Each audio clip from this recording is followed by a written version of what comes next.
அனைவருக்கும் வணக்கம். நம்ம இந்த வீடியோவில் என்ன டாப்பிக்கை பற்றி பார்க்க போகிறோம் அப்படின்னா, நிச்சயிக்கப்பட்ட திருமணம் ஏதாவது ஒரு காரணத்தினால நின்று போகுது. இது மாதிரி திருமணம் ஃபிக்ஸ் ஆனதுக்கப்புறம் நின்று போகிறதுக்கு ஜோதிட ரீதியான காரணம் என்ன அப்படிங்கிறத பார்க்க போகிறோம். ஏற்கனவே எபிசோடு 1ல் 6 ஜாதகங்களை கொண்டு நின்று போன கல்யாணத்திற்கு ஜோதிட ரீதியான காரணம் என்னன்னு பார்த்தோம். அதனுடைய தொடர்ச்சியாக இப்போ இந்த வீடியோவை கண்டினியூ பண்ணுறோம். ஒரு திருமணம் நின்று போகணும் அப்படின்னா பிறந்த கால ஜாதகத்தில் இருக்கிற கிரக நிலைகள் காரணமாக இருக்கிறது. அதற்காக 26 ஜாதகங்களை எடுத்து நான் ஆய்வு செய்து அதில் கண்டறிந்த ஒற்றுமைகளை விதிகளாக உருவாக்கி பார்த்துட்டு வரோம். இப்போ அந்த வரிசையில் 26 ஜாதகங்களை ஃபஸ்ட் எபிசோடில் 6 ஜாதகங்களை பார்த்தோம். இந்த எபிசோடில் முதல்ல 4 ஜாதகங்களை கொண்டும் அடுத்தது 5 ஜாதகங்களை கொண்டும் நம்ம ஆய்வு செய்ய போகிறோம். ஏன் இந்த 4 ஜாதகம் 5 ஜாதகம் பிரிச்சிருக்கோம் அப்படின்னா, இந்த 4 ஜாதகங்களுக்குள் ஒரு ஒற்றுமை உள்ளது, அடுத்த 5 ஜாதகங்களுக்குள் ஒரு ஒற்றுமை உள்ளது. இப்போ இந்த எபிசோடில் 9 ஜாதகங்களை ஆய்வு செய்ய போகிறோம். இப்போ இங்கே நீங்கள் பார்க்குறது 7வது ஜாதகம், எபிசோடு 2. நிச்சயம் செய்யப்பட்டு திருமணத்திற்கு ஒரு நாள் முன்னாடியோ திருமண மண்டபம் பொண்ணு மாப்பிள்ளை வந்ததுக்கு பிறகு கூட திருமணம் நிற்கிறதுக்கு வாய்ப்புகள் இருக்குது. அந்த மாதிரி நம்மளும் பார்க்குறோம். இப்போது என்ன காரணம் அப்படிங்கிறத ஒரு விதியாக உருவாக்கியிருக்கேன். இங்கே பாருங்கள், விதி 1. 7ஆம் அதிபதி நின்ற நட்சத்திரத்தில் வேறு ஒரு கிரகம் இருப்பது அல்லது நிற்பது. ரூல் 2. சுக்கிரன் நின்ற நட்சத்திரத்தில் வேறு ஒரு கிரகம் நிற்பது. 3வது, சுக்கிரனுக்கு அல்லது துலாமிற்கு கேதுவின் தொடர்பு. இங்கே இந்த ஜாதகர் பிறந்தது தனுசு லக்னம், 7ஆம் இடம் மிதுனம், இதன் அதிபதி புதன். எங்கே இருக்காரு? சிம்மத்தில் இருக்கார். கூட சந்திரன் இருக்கு. இங்கே பாருங்க, இந்த புதன் என்ன நட்சத்திரத்தில் இருக்குன்னு, மகம் நட்சத்திரத்திலேயே இருக்கு. கூட இருக்கிற சந்திரன் எங்க இருக்குன்னு பாருங்க, மகம் நட்சத்திரத்திலேயே இருக்கு. அப்போ 7ஆம் வீட்டு அதிபதி புதன் அமர்ந்த நட்சத்திரத்திலேயே அதே மகம் நட்சத்திரத்துல சந்திரன் இருக்கு. அடுத்து ரூல் 2. சுக்கிரன் நின்ற நட்சத்திரத்தில் வேறு கிரகம் நிற்பது. இங்க பாருங்க, சுக்கிரன் மிதுன ராசியில் இருக்கு. அப்போ கூட ஏதாவது கிரகம் இருக்கான்னு பார்த்தா செவ்வாய் இருக்கு. இங்கே பாருங்க, சுக்கிரன் திருவாதிரை நட்சத்திரத்தில் இருக்கு. அதே திருவாதிரை நட்சத்திரத்தில் செவ்வாய் இருக்கு. அப்போ 2வது விதி ஃபுல்ஃபில் ஆயிருக்கு. எபிசோடு 1ல் சொல்லும்போது இந்த விதியை எப்படி ரூல் ஃபார்ம் பண்ணியிருந்தேன் அப்படின்னா, சுக்கிரன் அமர்ந்த நட்சத்திரத்திற்கு வதம் அல்லது வைநாசிகம் அல்லது வேதை நட்சத்திரத்தில் ஏதாவது ஒரு கிரகம் இருக்க வேண்டும் என பார்த்தோம். இங்கே எப்படி பார்க்குறேன்னா, சுக்கிரன் என்ற நட்சத்திரத்தில் வேறு ஒரு கிரகம் நிற்பது அப்படின்னு பார்க்குறோம். 3வது, சுக்கிரனுக்கு அல்லது துலாமிற்கு கேதுவின் தொடர்பு. ஏற்கனவே சொல்லியிருக்கேன், துலாம் என்பது காலபுருஷனுக்கு 7ஆம் இடம், அதன் அதிபதி சுக்கிரன். அதனால கேதுவினுடைய தொடர்பு ஏற்படுது அப்படின்னு இங்கே ரூல் உருவாக்க காரணமாக இருக்கு. கேது கும்ப ராசியில் இருக்கு, சதயம் நட்சத்திரத்தில் இருக்கு. டைரக்டா சுக்கிரனோட நட்சத்திரத்தில் இல்லை, சுக்கிரனை பார்க்கல, துலாம் ராசியிலையும் இல்லை. இருந்தாலும் இது எப்படி கனெக்ட் ஆகுது அப்படின்னா, சிஆர்பி மெத்தடில் நான் ஏற்கனவே சொல்லியிருக்கேன். வதம் நட்சத்திரத்தில் அமர்ந்த கிரகங்கள் தொடர்பு பெறும், வைநாசிகம் நட்சத்திரத்தில் அமர்ந்த கிரகங்கள் தொடர்பு பெறும், வேதை நட்சத்திரத்தில் அமர்ந்த கிரகங்கள் தொடர்பு பெறும். அதுபோல ஒரு கிரகத்தின் 3 நட்சத்திரத்தில் அமர்ந்த கிரகங்கள் தொடர்பு பெறும். அந்த 3 நட்சத்திரங்களில் அமர்ந்த கிரகங்களை அந்த 3 நட்சத்திரங்களுக்குள் இடமாற்றி வைத்து பார்க்கலாம். இது சிஆர்பி மெத்தடில் நான் புதுசாக கண்டுபிடிச்சிருக்கேன். அந்த விதத்தில் கேது பாருங்க, சதயம் நட்சத்திரத்தில் இருக்கு.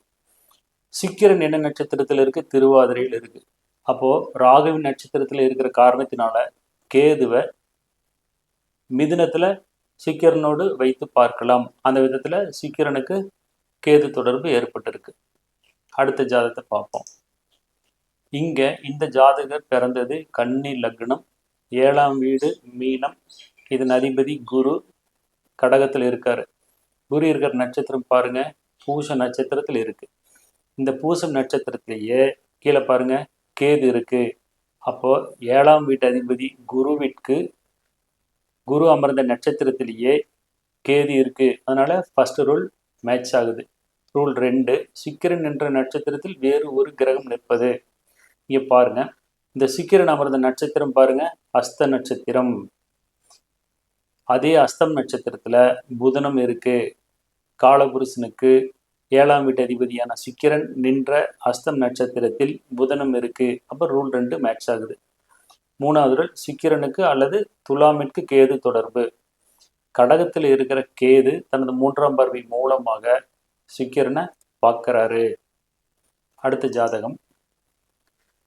இந்த ஜாதகர் பிறந்திருக்கிறது கடக லக்னம், 7ஆம் வீடு மகரம், இதன் அதிபதி சனி.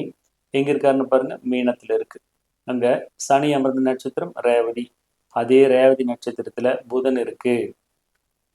அப்போ 7ஆம் வீட்டு அதிபதி நின்ற நட்சத்திரத்தில் ஒரு கிரகம் இருப்பதை பார்க்க முடிகிறது. ரூல் 2, சுக்கிரன் நின்ற நட்சத்திரத்தில் வேறு ஒரு கிரகம் நிற்பது. இங்க பாருங்க சுக்கிரன் எங்க இருக்கு கும்பத்தில் இருக்கு. சுக்கிரன் இருக்கிற நட்சத்திரம் சதயம். அதே சதயம் நட்சத்திரத்துல கீழே பாருங்க சதயத்துல கேது இருக்கு. அப்ப சுக்கிரன் அமர்ந்த நட்சத்திரத்தில் கேது அமர்ந்துள்ளது. 3வது சுக்கிரனுக்கு அல்லது துலாமிற்கு கேதுவின் தொடர்பு. டிஃபால்ட்டா சுக்கிரனும் கேதுவும் கும்பராசியில ஒன்னாவே இருக்காங்க. அப்ப இந்த 3வது ரூல் மேட்சா இருக்கு. இது மாதிரி இந்த 3 ரூல் இருந்ததுனால இந்த ஜாதகருக்கு திருமணம் நிச்சயிக்கப்பட்டு நின்று விட்டது. அடுத்தது, இந்த ஜாதகர் பிறந்திருக்கிறது கடக லக்னம். லக்னத்துக்கு 7ஆம் இடம் மகரம், இதன் அதிபதி சனி. எங்க இருக்காரு ரிஷப ராசியில் இருக்காரு. சனி இருக்கிற நட்சத்திரம் ரோகிணி. அதே ரோகிணி நட்சத்திரத்துல மேல பாருங்க சந்திரன் இருக்கு. அதனாலதான் இங்க என்ன பண்ணியிருக்கேன் ரெண்டையும் சர்க்கிள் போட்டு காட்டியிருக்கேன். அடுத்த ரூல் 2, சுக்கிரன் என்ற நட்சத்திரத்தில் வேறொரு கிரகம் நிற்பது. சுக்கிரன் எங்க இருக்கு மிதுன ராசியில் இருக்கு. சுக்கிரன் இருக்கும் நட்சத்திரம் புனர்பூசம். அப்ப புனர்பூசம் நட்சத்திரத்தில் ஏதாவது கிரகம் இருக்கான்னு பாருங்க. புனர்பூசம் நட்சத்திரத்துல கிரகம் இல்லை. அப்ப எப்படி இந்த ஜாதகருக்கு காலபுருஷனுக்கு 7ஆம் வீட்டுக்கு அதிபதியான சுக்கிரன் நின்ற நட்சத்திரத்தில் வேறு கிரகம் இல்லாமல் இந்த திருமணம் நிச்சயிக்கப்பட்ட பின் நின்று விட்டது. இங்கதான் ஆச்சரியம். என்ன ஆச்சரியம்னு பாருங்க. சுக்கிரன் நிக்கிற நட்சத்திரமான புனர்வசுத்தல கிரகம் இல்லை. ஆனால் சுக்கிரன் நின்ற வீட்டுல வேற 2 கிரகம் இருக்கு. என்ன இருக்கு குருவும் ராகுவும் இருக்கு. குரு இருக்கிறது திருவாதிர நட்சத்திரம், ராகு இருக்கிறது திருவாதிர நட்சத்திரம். அப்போ சுக்கிரன் என்ற நட்சத்திரத்தில் வேற கிரகம் இல்லைனாலும் சுக்கிரன் என்ற வீட்டுல வேற 2 கிரகங்கள் ஒரே நட்சத்திரத்தில் இருந்தால் என்ன பண்ணுது அந்த 2 கிரகங்கள் ஒரு நட்சத்திரத்துல இருந்து கொண்டு சுக்கிரனுடைய தன்மைகளை கெடுக்கின்றது. அப்போ இந்த 2வது ரூல் மேட்ச் ஆகுது. எப்படி மேட்ச் ஆகுது அப்படின்னா சுக்கிரன் என்ற நட்சத்திரத்துக்கு இல்லைனாலும் சுக்கிரன் என்ற வீட்டுல இருக்கிற 2 கிரகங்கள் ஒரே நட்சத்திரத்தில் அமர்ந்து சுக்கிரனுடைய தன்மைகளை கெடுக்கின்றன. அடுத்து சுக்கிரனுக்கு அல்லது துலாமிற்கு கேதுவின் தொடர்பு. தனுசு ராசியில் இருக்கிற கேது துலாம் ராசியை பார்க்குறாரு. அதனால இந்த 3வது ரூல் மேட்ச் ஆகுது. இப்போ 4 ஜாதகங்களை ஆய்வு செய்தோம். அது பாகம் 2ல எடுத்த மெத்தேடு. அடுத்தது பாகம் 3ல ஒரு 5 ஜாதகத்தை பார்க்க போகிறோம். இந்த ஜாதகங்களில் உள்ள ஒற்றுமை என்னன்னு நம்ம ஒன் பை ஒன்னா பார்ப்போம். இங்கே ரூல் என்னன்னு பாருங்க. 7ஆம் அதிபதி நின்ற நட்சத்திரத்தின் திரிகோண நட்சத்திரத்தில் வேறு ஒரு கிரகம் நிற்பது. எபிசோடு 1லையும் பார்ட் A அண்ட் B இதில் என்ன பார்த்தோன்னா 7ஆம் வீட்டு அதிபதி நின்ற நட்சத்திரத்தில் வேறொரு கிரகம் இருக்க வேண்டும் அப்படின்னு பார்த்தோம். இப்போ அதனுடைய அடுத்த வெர்ஷன் அப்படின்னு எடுத்துக்கணும். 7ஆம் வீட்டு அதிபதி ஒரு கிரகத்தினுடைய நட்சத்திரத்தில் இருந்தால் அந்த கிரகத்தின் மற்ற 2 நட்சத்திரங்களில், அதாவது நான் கூறுவது திரிகோண நட்சத்திரத்தில் வேறு கிரகம் இருந்தாலும் 7ஆம் வீட்டு அதிபதியினுடைய நட்சத்திரத்தில் கிரகம் இருப்பதாக எடுத்துக்கணும். அடுத்தது, சுக்கிரன் நின்ற நட்சத்திரத்தில் வேறு ஒரு கிரகம் நிற்பது அல்லது சுக்கிரன் நின்ற நட்சத்திரத்தின் திரிகோண நட்சத்திரத்தில் வேறு ஒரு கிரகம் நிற்பது. இது 2வது ரூல்.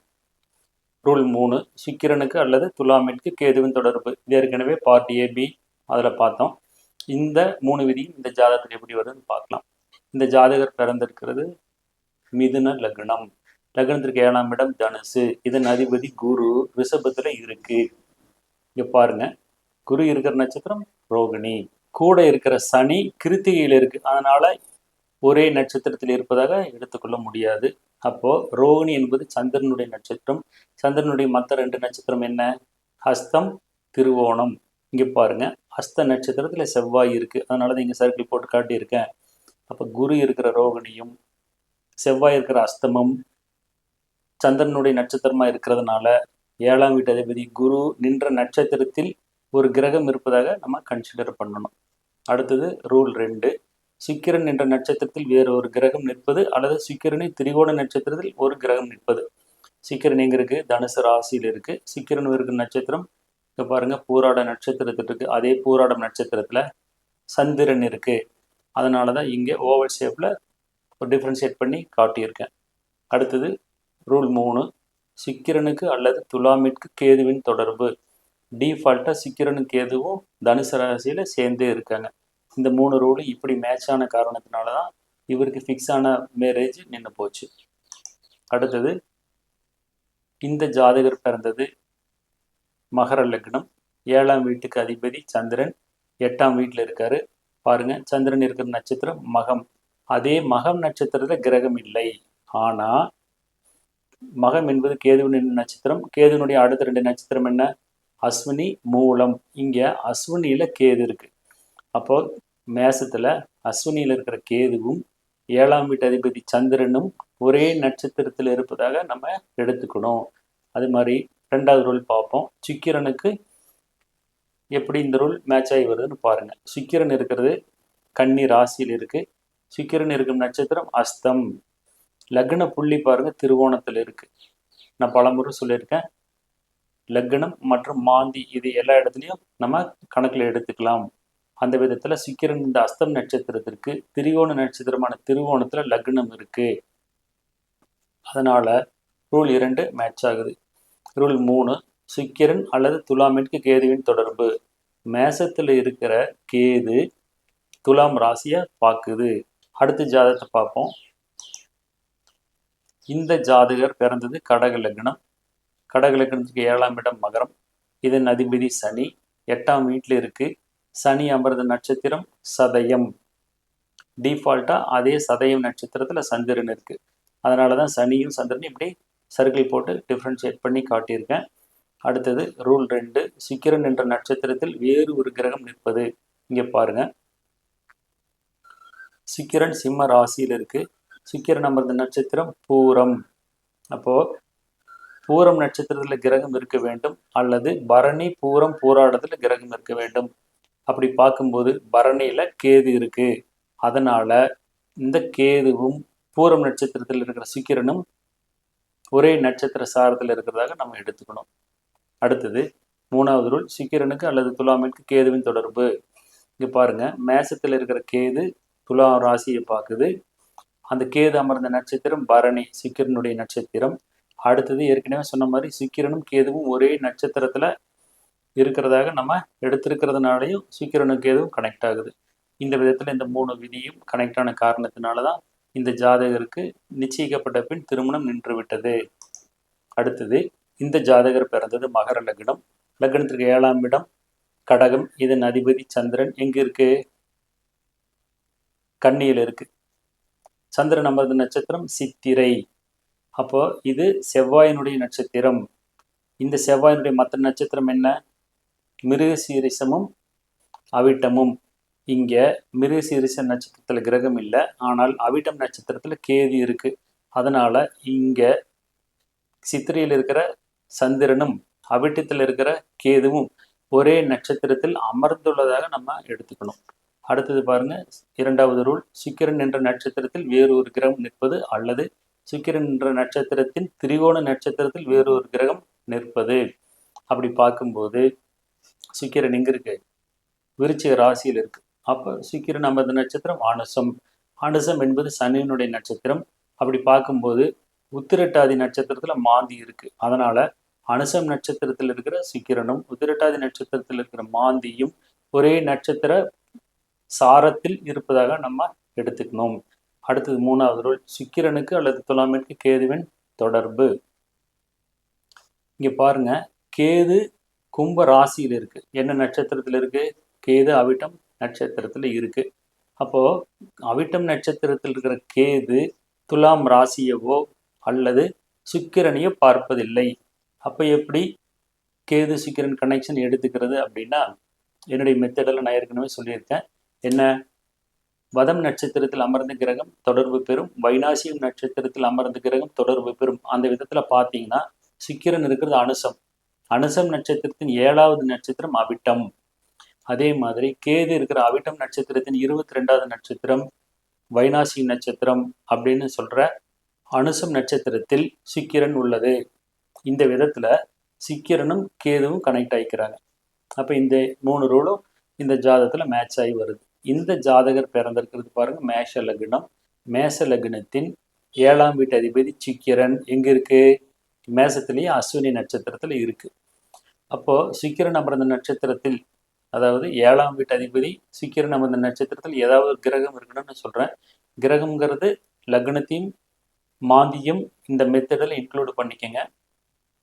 அப்படி பார்க்கும்போது அஸ்வினி நட்சத்திரத்தில் இருக்கிற சுக்கிரனும் அஸ்வினியில் இருக்கிற லக்ன புள்ளியும் ஒரே நட்சத்திர சாரமாக இருக்கு. அப்போ 7ஆம் வீட்டு அதிபதி அமர்ந்த நட்சத்திரத்தில் லக்னம் அமர்ந்துள்ளது. அடுத்தது சுக்கிரன் என்ற நட்சத்திரத்தில் வேறு ஒரு கிரகம் அப்படின்னு ஒரு 2வது ரூல் இருக்கு. இதுவும் அதே மாதிரி தான். காலபுருஷனுக்கு 7 கூடிய சுக்கிரன் அமர்ந்த நட்சத்திரத்திலேயே தான் லக்ன புள்ளி இருக்கு. அதனால ரூல் 2 மேட்ச் ஆகுது. 3வது ரூல், சுக்கிரனுக்கு அல்லது துலாமிற்கு கேதுவின் தொடர்பு. கேது எங்க இருக்கு? துலாம் ராசியிலேயே இருக்கு. அங்கிருந்து இந்த கேது என்ன பண்ணுது? சுக்கிரனை பார்க்குது. அந்த சுக்கிரன் கேதுவோட நட்சத்திரத்திலேயே இருக்கு.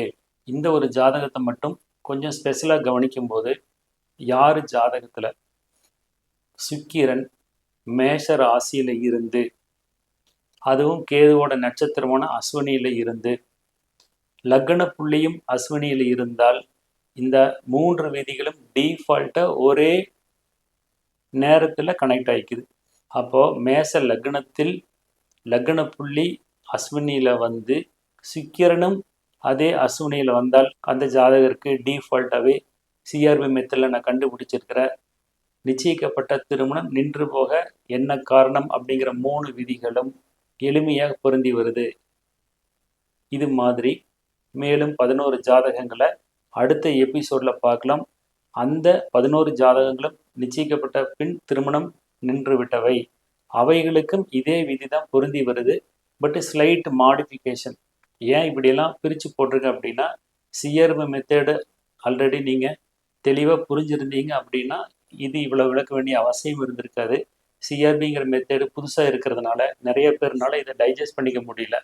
ஏன்னா இப்படி ஒரு புது மெத்தடை டெவலப் பண்ணுறதுங்கிறது அவ்வளவு சின்ன விஷயம் இல்லை.